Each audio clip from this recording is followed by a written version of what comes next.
तो UP home guard का जो 25 अप्रैल वाला सेकंड शिफ्ट का एग्जाम था वो कैसा रहा। चलिए आज ना इसके कुछ सबसे ज़रूरी और कह सकते हैं इंटरेस्टिंग सवालों को फटाफट से देखते हैं और ये समझने की कोशिश करते हैं कि आखिर तैयारी किस लेवल की चाहिए थी। तो हम इसे 5 हिस्सों में देखेंगे। सबसे पहले बात करेंगे सम्मान, पुरस्कार और ज़रूरी तारीखों की। फिर देखेंगे भारतीय इतिहास और राजनीति।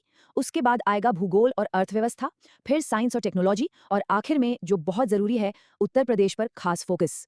तो चलिए शुरू करते हैं अपने पहले सेक्शन से।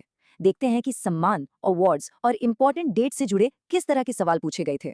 एक बहुत ही अहम सवाल पूछा गया था देवेंद्र झाझरिया के बारे में। देखिए, ये पहले ऐसे पैरा एथलीट हैं जिन्हें पद्म भूषण से सम्मानित किया गया है और ये अवार्ड उन्हें 2022 में मिला था, जो पैरा स्पोर्ट्स की दुनिया में आप समझिए एक बहुत बड़ा मील का पत्थर है। तो ये सवाल हमें क्या बताता है? यही कि एग्जाम में हाल की उपलब्धियों पर कितनी पैनी नजर रखी जा रही है। अच्छा, इसके बाद एक और जबरदस्त उपलब्धि का जिक्र था। जरा सोचिए, कोई एक ही इंसान जिसे दो बिल्कुल अलग अलग फील्ड्स में नोबेल प्राइज मिले। है ना कमाल की बात। ये कारनामा किया था लाइनस पॉलिंग ने। पहला मिला 1954 में केमिस्ट्री के लिए और दूसरा 1962 में शांति के लिए। सच में एक असाधारण उपलब्धि है ये। देखिए, एग्जाम्स में ना अक्सर सिर्फ तारीख नहीं, उसके पीछे की वजह भी उतनी ही जरूरी होती है। जैसे एक सवाल था कि वर्ल्ड चेस डे कब मनाया जाता है। जवाब तो सिंपल है, 20 जुलाई। पर सवाल उठता है क्यों। वजह यह है कि इसी दिन 1924 में इंटरनेशनल चेस फेडरेशन, जिसे हम फाइडे कहते हैं, उसकी स्थापना हुई थी। तो मतलब ये है कि कॉन्टेक्स्ट समझना बहुत जरूरी हो जाता है। चलिए अब आगे बढ़ते हैं और चलते हैं हिस्ट्री और पॉलिटी के सेक्शन में। जरा देखते हैं कि हमारे अतीत से लेकर आज के शासन तक क्या क्या सवाल बने। यहाँ भारत के शासन की जो यात्रा है वो दिखती है। देखिए, 1876 में इंडियन नेशनल एसोसिएशन की स्थापना हुई, जो एक तरह से आजादी की लड़ाई की संगठित शुरुआत थी। फिर साल आया 1946 का, जब कैबिनेट मिशन भारत आया। इसने सत्ता के ट्रांसफर का रास्ता बनाया। और फिर आजादी के बाद 1976 में हुआ 42वां संशोधन, जिसके जरिए हमारे संविधान में मौलिक कर्तव्यों को जोड़ा गया। ये तीनों ही इवेंट्स भारत के लिए बहुत बड़े टर्निंग पॉइंट्स थे। हिस्ट्री से एक और बहुत ही मजेदार सवाल था, टोकन करेंसी को लेकर। सवाल ये था कि भाई वो कौन सा सुल्तान था जिसने ये हिम्मत दिखाई कि चांदी के सिक्के के वैल्यू के बराबर कांसे के सिक्के चला दिए। और ये बड़ा कदम उठाया था मोहम्मद बिन तुगलक ने। सोचिए, 14वीं सदी में ऐसा कुछ सोचना, ये अपने आप में एक बहुत ही बड़ा और साहसी इकोनॉमिक एक्सपेरिमेंट था। हाँ, ये बात और है कि इसका नतीजा जो भी रहा हो। ओके, अब बात करते हैं ज्योग्राफी और इकोनॉमी की। आइए देखते हैं कि देश के नक्शे और कॉमर्स से जुड़े कैसे सवाल एग्जाम में थे। एग्जाम्स में ना अक्सर ऐसी ही छोटी छोटी डिटेल्स पर बहुत ध्यान दिया जाता है। जैसे ये सवाल देखिए, इसमें एक गलत करेंसी पेयर को पहचानना था। ब्राजील की करेंसी ब्राजीलियन बताई गई थी, जबकि सही जवाब है ब्राजीलियन रियाल। अब देखिए, फर्क सिर्फ एक शब्द का है, लेकिन नंबर तो इसी से बनते या बिगड़ते हैं।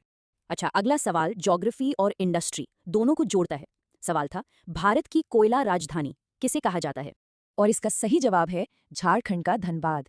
यहाँ इतने जबरदस्त कोयले के भंडार हैं और इतनी माइनिंग होती है कि इसी वजह से ये शहर देश की एनर्जी जरूरतों के लिए बहुत ज्यादा जरूरी है।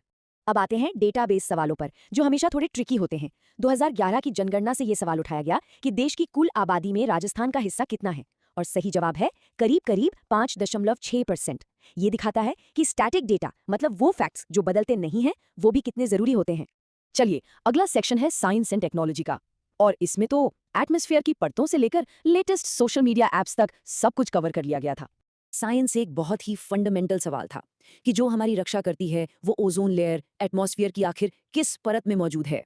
और इसका सीधा और सिंपल सा जवाब है स्ट्रेटोस्फीयर, यानी कि समताप मंडल। इससे अंदाजा लगता है कि टेक्नोलॉजी सेक्शन का दायरा कितना बड़ा था। सोचिए, एक सवाल था 19वीं सेंचुरी के आविष्कारक एलियास होवे के बारे में, जिन्होंने सिलाई मशीन बनाई थी। और वहीं दूसरा सवाल था हाल ही में लॉन्च हुए मेटा के थ्रेड्स ऐप पर। मतलब अतीत से लेकर बिल्कुल आज तक टेक्नोलॉजी की समझ होना कितना जरूरी है। और अब आते हैं हम अपने आखिरी और सबसे जरूरी सेक्शन पर, जो कि खास तौर पर उत्तर प्रदेश पर फोकस्ड है।